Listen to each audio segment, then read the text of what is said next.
Welcome to the Big Fat Real Estate Checks podcast with Marco Kozlowski, where we help investors like you get the knowledge and skills you need to replace your JOB with passive cash flow for life.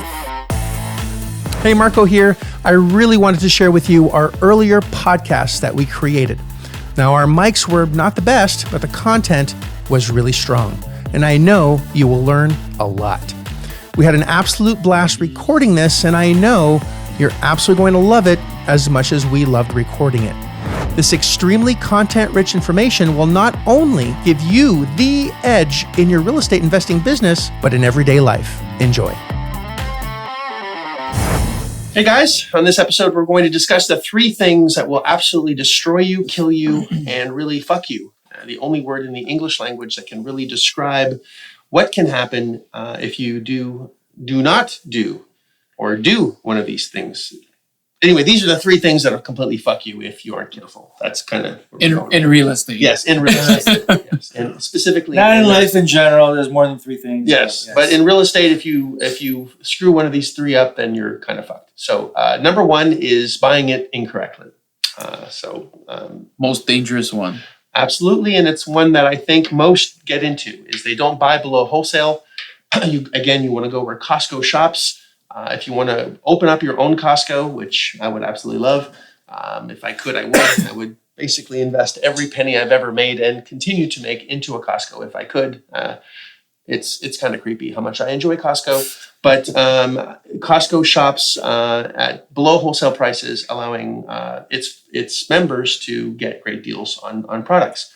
So, and of quality products specifically. So you want to do the same thing with real estate. You don't want to necessarily buy retail. You want to buy below retail. In fact, you don't even want to buy wholesale. You want to buy below wholesale. And the only way to buy below wholesale is by negotiating and learning how to negotiate.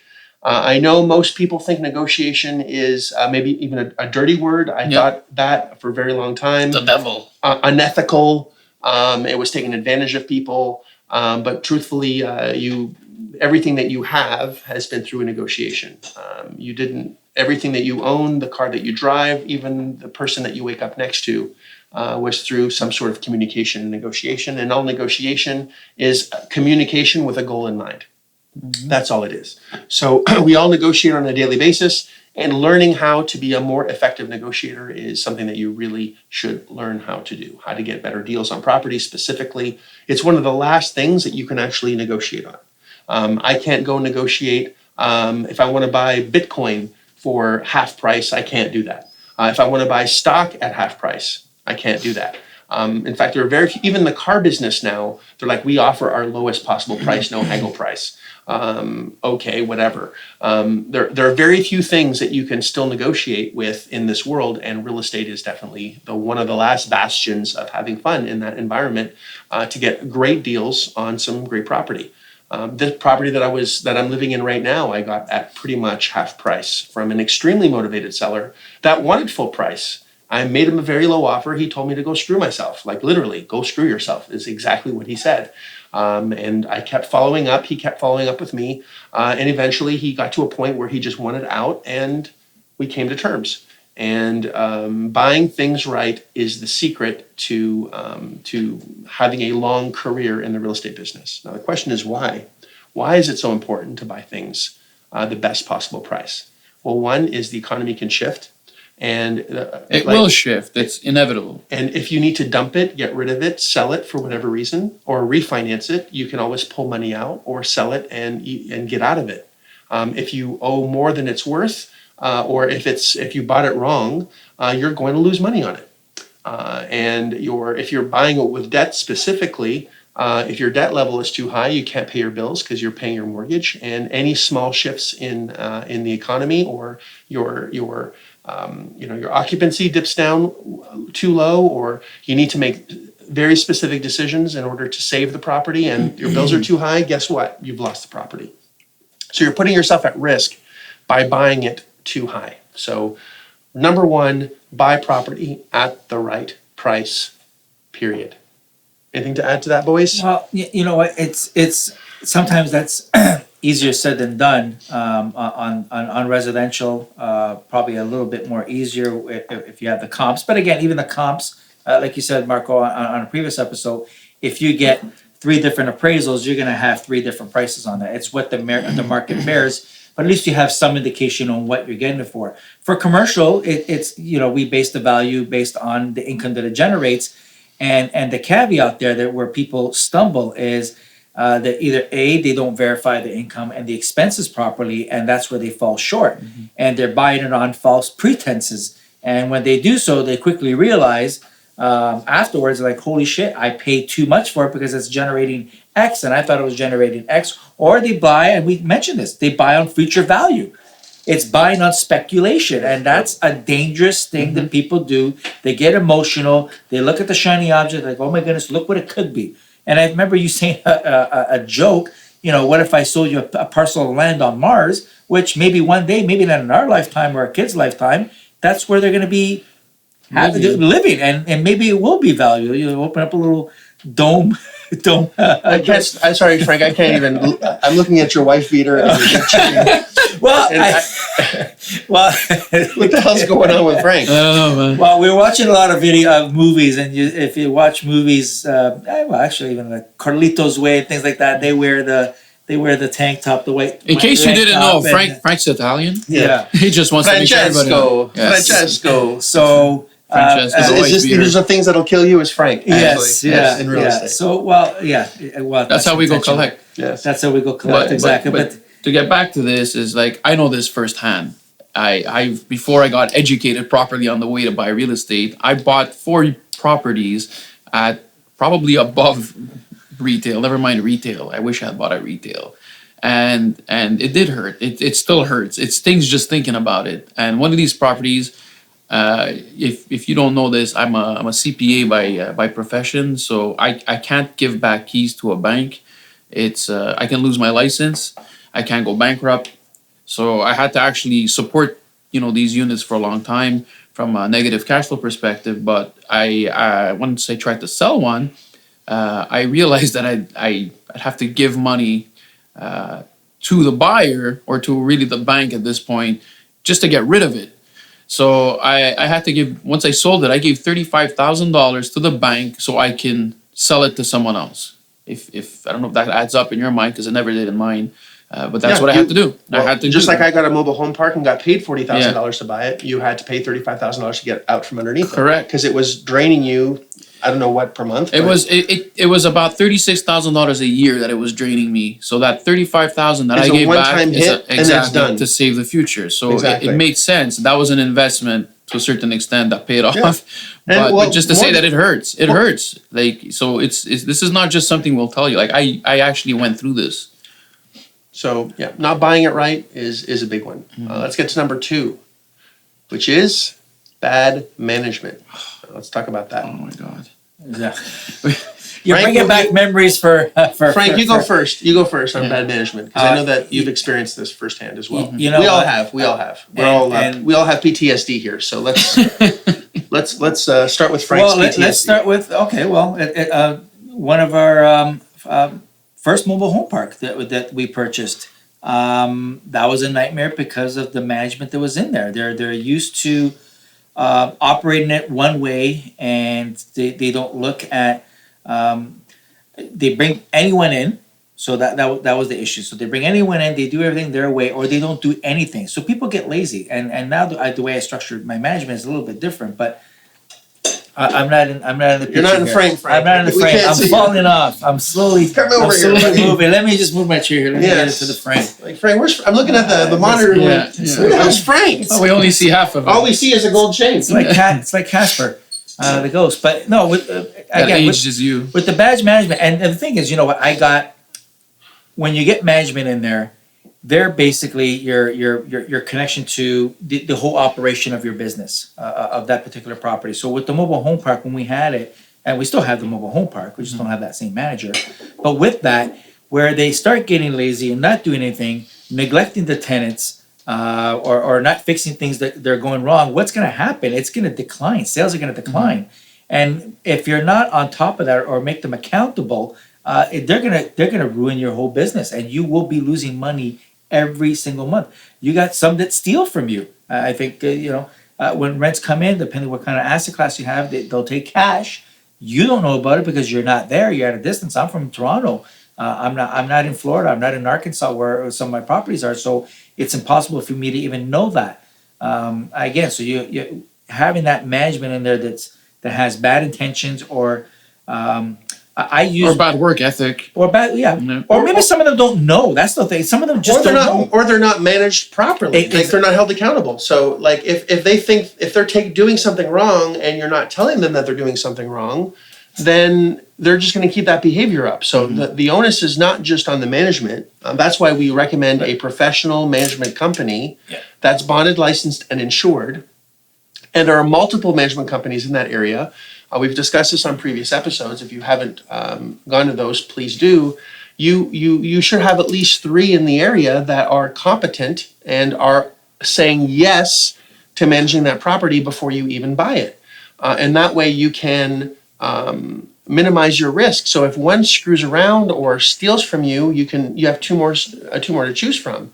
If there are only 2 in town and you pick one and they go, I know there's only one in town, and when they're fired, they know who managed it before and there's nobody else, then they're going to screw you because what are you going to do, fire them? Then who's going to manage the property? Nobody. And you're never going to get paid. So it's so important to have at least 3 possible managers that are on the ball. Well, going back to the park, the first manager we had in there, we're bringing in not so nice people. That we're bringing in the drug dealers. And what happens when you do that? Yes, they have the money, they have the cash because they're dealing drugs.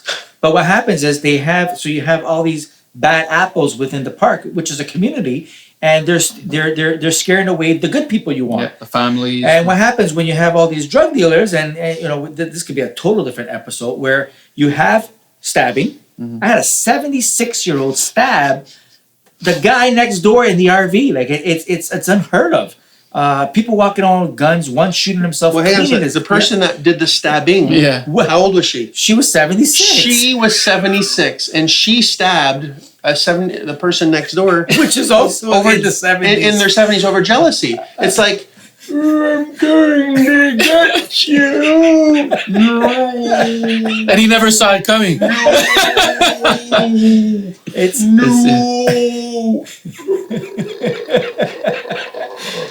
Anyway. Well, with that, Jeanette, thank you for that. That's good reaction. Hopefully, when I'm I wonder if she was wearing a wife beater. She looked like but that's what happens. You get these type of people in there, and they're stealing shit, and not only stealing shit from each other, they're stealing shit from your empty units. So they're going and looting the units that you have vacant, which is, and then we're trying to rent it out. Like, what happened to that unit? Well, there's no more air conditioning. What happened to the air conditioning? Gone. What happened to the lights? The fixtures are gone. They ripped out the floors. Some of these units we're trying to capitalize and make them prettier, and we put some laminate floors. They ripped out the floors or the carpet. So that's the kind of crap. Yeah. So once you get so that's one issue. So now we have to evict everyone or the majority of the park. 2/3 of the park had to be evicted, right? Including the manager. And then the managers used to bringing in people that need a place today. When someone needs a place today, there's a problem. Right? That means they were driven out of something else or whatever. So unless it's an RV park, that's something different. But maintenance, like even towards the maintenance, they just neglect everything. You give them petty cash. You think they're spending it on that. You go there and you're like, what the fuck? Where did all that money go? The unit still looks the same, if not worse. So it's a horrible thing that you got to keep on track of, especially when you do get. That's why it's important to get someone that is reputable, insured, know what they're doing. Well, it helps, but the onus is really on you as well to properly manage the manager, right? Or at least know that they're being watched. It's mind your business, and it's mind your own business. It's really minding your own business. This is your business, so you have to see what the managers are doing, ask them the right questions. If the revenue is going up or going down from month to month, ask them why, what's going on. And not on a daily basis, because then you're micromanaging, and I've had some of those people in my life where it's literally, then the manager will quit because you're micromanaging them. They can't do their job. They can't do their job properly. Like there's one of my followers that is literally a micromanager and was giving shit to the management company because they had to fix something, and had they spent another 12 hours on Amazon, they would have been able to save $5 on this object. And literally, she was upset that they didn't spend the time to try to save $5, and it had to be fixed immediately, or it's literally bad news bears. Like, this is a tenant that had to be taken care of now. And they were pissed off over the $5 versus the fixing of the tenant. So there's a balance of, okay, that doesn't make any sense. And the management eventually quit. And sadly, she could not keep a manager for more than 30 days. And she ended up losing the property because she could not. And no matter how much I tried to tell her that she was the problem, she wouldn't listen to that. So there's a balance between letting the management company rule to a point where, let them do what they do best, to micromanaging them and scaring them away. Yeah. And those are some of the things that we implemented based on our experiences and our failures with the managers. Is we put some checks and balances. We give them the expectations, what we expect. Yep. We do meet with our managers. I'm still engaged with that personally, but whether on Skype or a phone call, and we make them accountable. We share documents on Google Docs where if there's certain plan of actions or action plans that need to be done, we set times together. We want to empower the managers we have. Absolutely. There. And if you don't empower them, you're going to be looking for a replacement. Exactly. You're going to lose them, right? Yeah. And we incorporate a lot of things, not only like a base salary, but we incorporate a performance bonus. And that's so they don't get lazy. So even if you give them a hefty salary, they'll get lazy. They don't care if it's 20% occupied, 50%, or 100%. And having that performance-based bonus in there, it gives them, you're basically rewarding them for doing a good job, for getting good people in there that are sound, that stay there, and that pay. Yeah. There's a whole art to this, and I highly recommend, if you have property, to not manage property yourself. And I know that maybe you have been burned by management companies. We all have. Yeah. And management and people, we all have. But just because you had one bad experience with someone doesn't make them all bad. And I say this, I had a very terrible divorce, and I was with quite a not a nice woman, but doesn't mean I'm now going to men.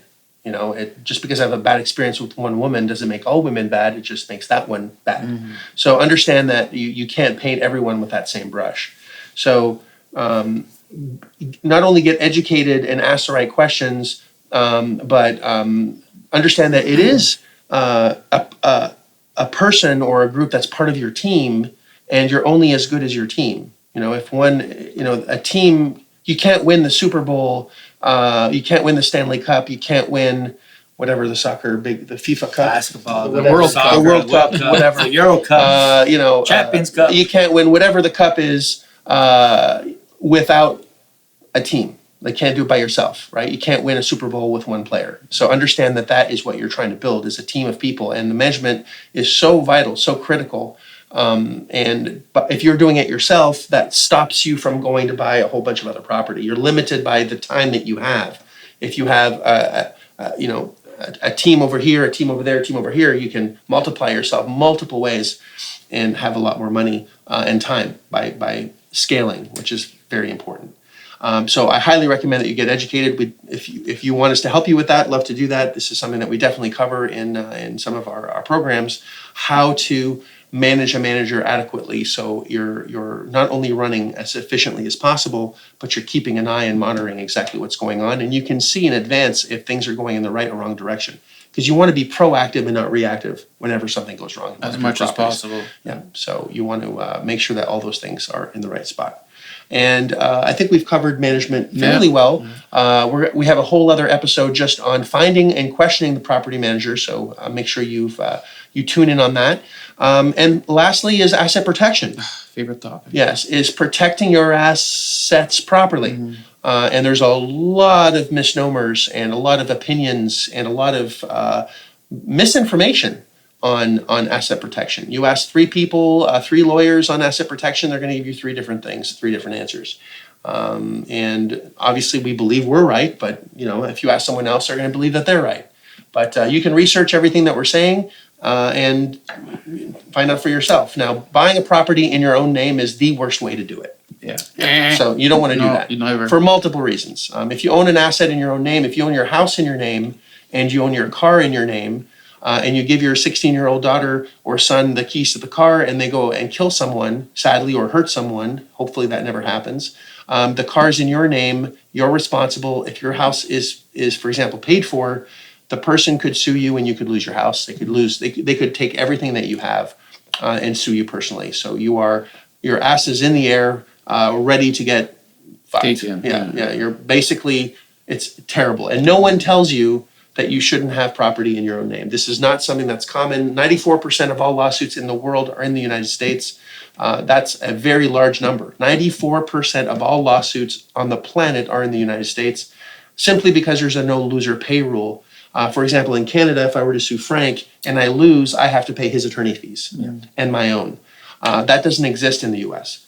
And that makes lawyers able to take cases on contingency, which means that if I think he has assets that I can win, I'm going to create a huge lawsuit against Frank because he has assets that I can see, because it's public information in the United States where I can see what someone has. In fact, I can look to see if someone in a rich area, I could go to a rich area, let's say in Beverly Hills, I could look for a property in Beverly Hills that's under someone's name, see that they have a car in their name, wait in the bushes, jump in front of the bushes as they're backing out, and eventually own their house.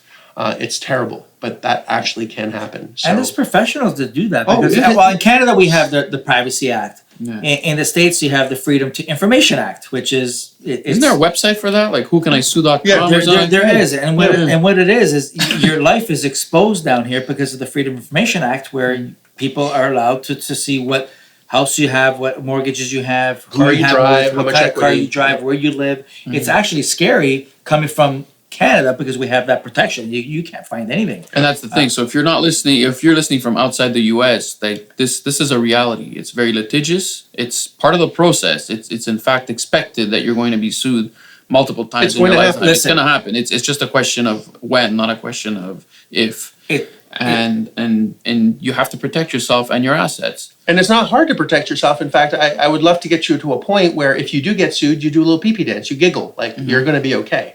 And I know that might sound outrageous, but it's true. If I get sued, I don't have a problem because none of my assets are in my own name. None of your assets are your name. And anyone that works with me, their assets are not in their own name. So you want to get any assets that are in your personal name, anything that has value, out of your name. And there are different entities that can allow you to do that.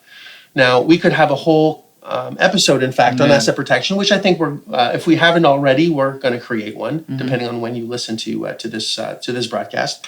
But not buying properties in the right entity is really going to be important. Now, I know you might be thinking, I have an LLC, I'll be fine, right? So an LLC, again, is not flow through. It's actually not the solution necessarily.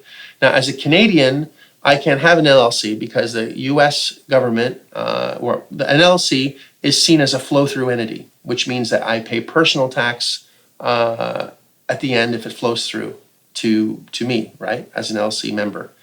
The Canadian government sees an LLC as a corporation. That's right. So if I have a LLC in the U.S. as a Canadian citizen, I'm going to be taxed personally in the U.S. and a business tax in Canada, and that total will be about 82%. It's a double tax. So I'll pay 82% tax on an LLC. Now, if you're an American listening to this saying, well, I'm fine.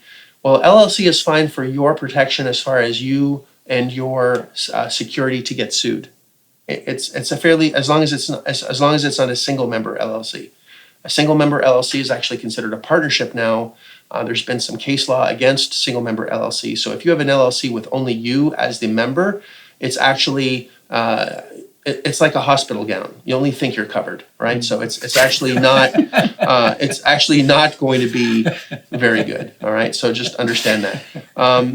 If you have you're all right, buddy? That's fine. Yeah, thanks. So there's a double member. If there's two members on the LLC, it's much better. However, if your entity gets sued, if someone, you have no control over what your tenants are doing. You have a 10 unit and there's a crackhead that's smoking their crack or their meth, and they get really high and they accidentally burn down the place and they injure themselves. They can sue you, even though they're responsible. And they had a few hours before taken the battery out of the smoke alarm and tried to put it in the remote control. even though you just checked the smoke detector yesterday, the fact that the alarm didn't go off is still your fault as the owner, right? As ownership. So they could technically end up owning and suing the LLC and owning the property. So it protects the ownership, but it doesn't protect the actual asset. So there are actual entities that you can set up that are sue-proof, where it's impossible to sue. In fact, again, I'm not going to get into that today, but one of the big things that we create when we're buying as many entities as possible are entities that are sue-proof. There are entities that you can't even sue. And again, I'm not going to let the cat out of the bag, but we all know what they are, and it's used by the ultra-rich. And you're probably not going to hear that from most attorneys on how to actually protect your assets properly. You want to do things the right way. Yeah, I know. I was shocked when I came down here because it's over $1 trillion business in the U.S. The whole suing, personal injury, and when you start seeing billboards, you literally see billboards on the interstates. All lawyers. Someone got me, $2 million. Someone got me 500, and it's that same mentality that goes around. Like I had one of my tenants at the mobile home park on top of the roof, and the property manager says, "Get off the roof." He goes, "Oh, it's okay. You're gonna, you get off the roof. You're gonna fall. You get hurt. Oh, it's okay. I'll be set for life if I do." And that's the mentality. Yes, so my manager phoned me and tell him, please don't let him think that way. If he does get hurt, he's gonna get nothing. Yes. And I know that because How we exactly. He's gonna get nothing other than he's gonna be injured or die, and we don't want that. We don't want He's that. gonna have to clean up his corpus and move it off, and you're well dressed for it. Yes, we're well good. dressed for it. Just came back from there. Yes. But that's the mentality. There's a shovel, lime, and a couple bags. That's why he's wearing a hat. Just outside the shop. Oh my goodness. But that's the mentality that's out there, and if you don't protect your assets by having that structure with those entities, you could be doing the right things, building your portfolio, and to have with one no defense. knucklehead to take it all down, the whole empire down, which is be terrible. And super important, get all that structure done before you start buying assets. Or while you're buying your first one. So Right. let me just if you can do it, if you can structure before you start, that's great. But if you are like I was, I needed to make my first deal first, so I had money to be able to do something. I don't want you to think, well, if I don't have my shit structured, I'm not going to start. Then you'll never start. So if you can protect your assets before you start, then please do that. If you don't have the money to set things up properly beforehand, then do your first deal, do it in your own name if you have to, and then fix it afterwards. You're still going to be in chain of title, and there's still a risk, but the risk is a lot. At least you've done it, and you then are protected in moving forward. Yeah. So I agree. Do it as soon as possible, and if that's doing a couple deals first, so you have some Maybe some money wholesale deals would be great. or even if you own the properties in your own name, which I've done terribly. I shouldn't have, but I did because I didn't know any better. And as soon as I learned, then I was able to fix it. What I'm saying is, don't do 16 deals, and then the trigger comes. I got to structure myself correctly. Because when you get slapped with a lawsuit, it's too late. Well, there's that, but it's also, even if nothing happens and you just want to change to a correct structure, it's so much more expensive and time consuming to fix something than to create something and build it. Agreed. Yeah. And remember, buying is offense and protecting your assets is defense. Yeah. And defense always wins championships. So, well, in sports, can you win a game without defense? You can't. Impossible. And you can't win a game without offense either. So understand that it's part They of work together. It's part of this. It's the heads and tails of the same coin. So you have to structure. Now understand that some structures also are better for tax reasons. So the structuring that we have is not just good from a asset protection standpoint, but also from a tax structure standpoint as well.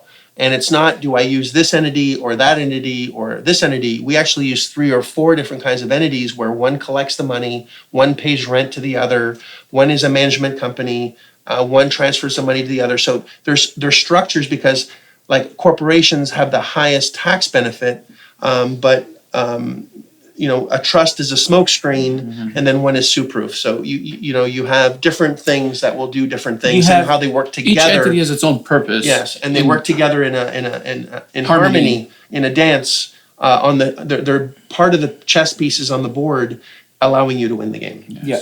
No, well put. And that goes with the different asset classes, right? You have one that's doing the operational, one's doing the management, one that's collecting. So it's all these entities that form one big, I guess, umbrella, if you want to call it, To be protect your assets. to be Yeah. sue-proof, literally. So Sue-proof and tax efficient.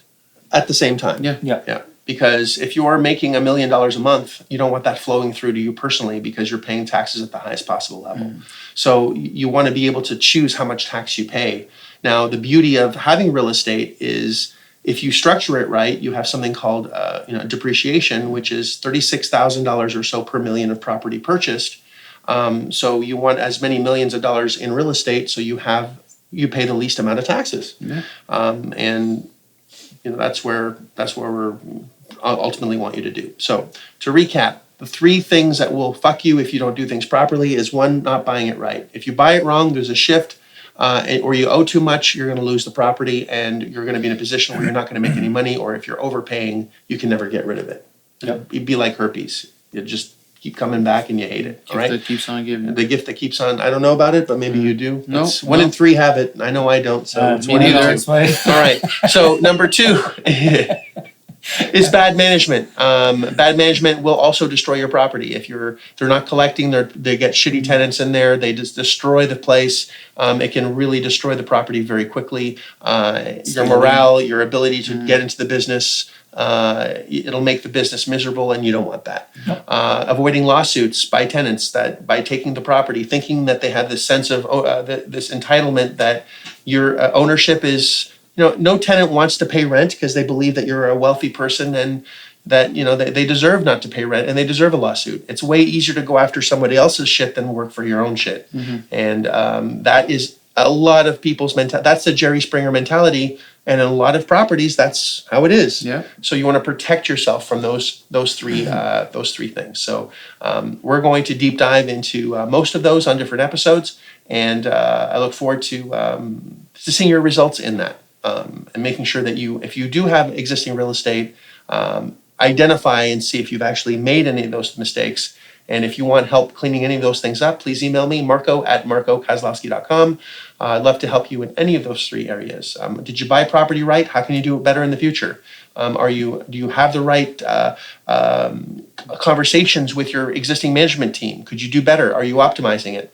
Are your assets protected? We do all 3 of those things, and we do them on a daily basis. I look forward to helping you with those as well. I hope you enjoyed this episode as much as we did. And I like your outfit there, Thank Mr. you. Thank you. Thank you. Very nice. Very nice. I like. Ciao. If you like this episode of Big Fat Real Estate Checks, then show some love by leaving a comment and a good rating. Also, as a thank you for tuning in today, we've got a special free gift. The journey to passive cash flow for a life starts by finding deals, and it's easier than you think. Simply go to getdealsbytuesday.com, enter your email address, and we'll send you a free quick start course called Deals by Tuesday. Even if it's 11 p.m. Monday night, this course will show you how to find discounted real estate deals by Tuesday. It's that fast and simple.